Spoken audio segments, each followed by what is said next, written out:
मैंने खुद से प्यार करना सीखा है। और जब आप खुद से प्यार करना सीख जाते हो ना, तो आपको किसी दूसरे के प्यार की जरूरत नहीं पड़ती।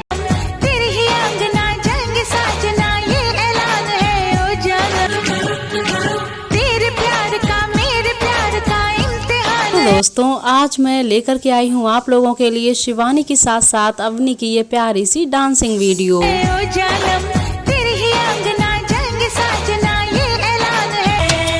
आपके प्यार की एक नजर,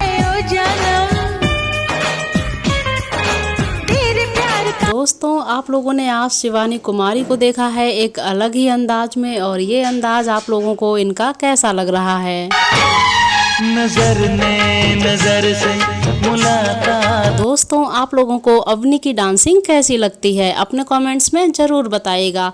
और क्या आप लोग मेरे और अवनी के साथ आज लाइव आना चाहते हैं तो कमेंट कीजिए। मैं आज 12 बजे अवनी के साथ लाइव आने वाली हूँ। कर ली जुबां बंद थी, फिर भी हर बात